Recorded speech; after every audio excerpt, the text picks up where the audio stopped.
So yun, good morning mga kasaka. Kakagising ko lang. Hindi pa ako nakapagkape. Batsi kaagad para maaga pa. Mga kasama ko nandun pa. Yung iba nandito na sa tubuhan. May sumusunod to. Aso. Yan guys, shout out po, no? Shout out po sa sarili ko. Hindi, shout out sa lahat ng sumusuporta sa atin, yon. Hindi pwede na sarili lang natin i-shout out natin. Yan. So yun guys, very thankful po ko kahit na maliit lang yung nanonood sa atin. Masaya na ako dun.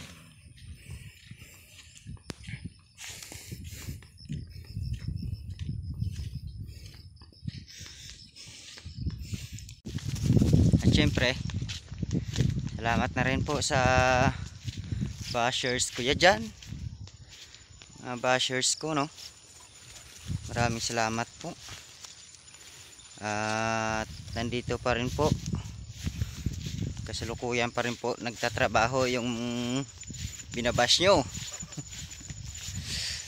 Porket mayaman kayo, ganyan kayo. Ay, okay lang, tuloy pa rin ako. So kita-kits na lang tayo mga kasaka mamaya. Tara.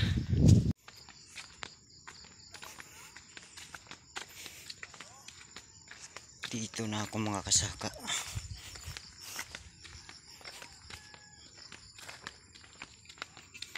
Ito tinatabas namin.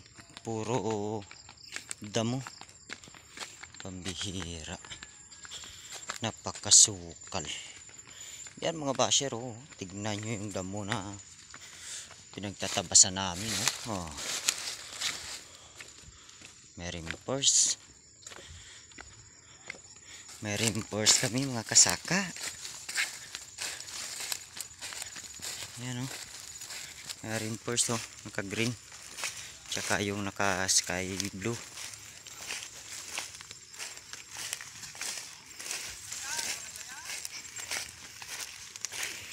Yan. Yan, tingnan yung mga basher kung gaano kahirap yung ginagawa namin.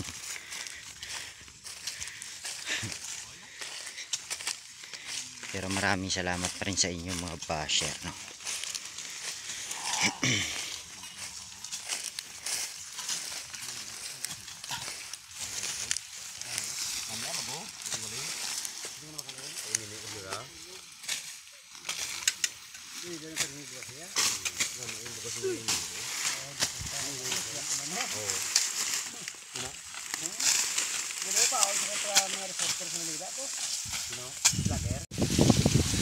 So yun mga kasaka, no?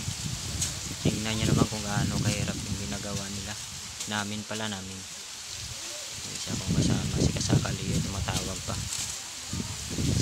So yun guys, sana po naintindihan nyo po yung pinagdadaanan naming mga magsasaka, kung gaano kahirap yung mga trabaho o ginagawa namin.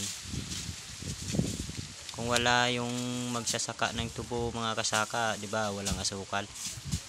Yan. Yan yung punto ko.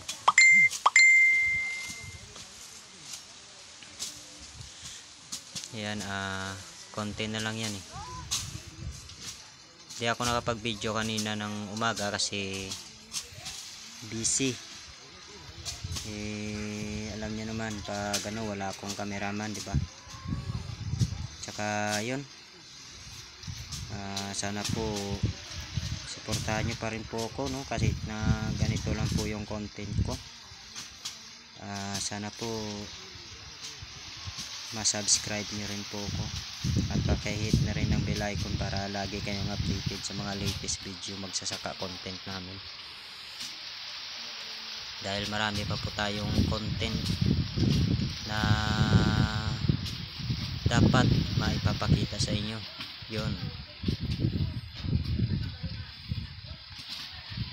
Sa hindi nakakaintindi po ng trabaho namin, pwede nyo na pong scroll, pwede na kayong lumipat sa ibang video. Yon. Katulad lang po naming magsasaka ang nakarelate sa mga ginagawa namin. Yon. So yon mga kasaka, stay tuned na lang po.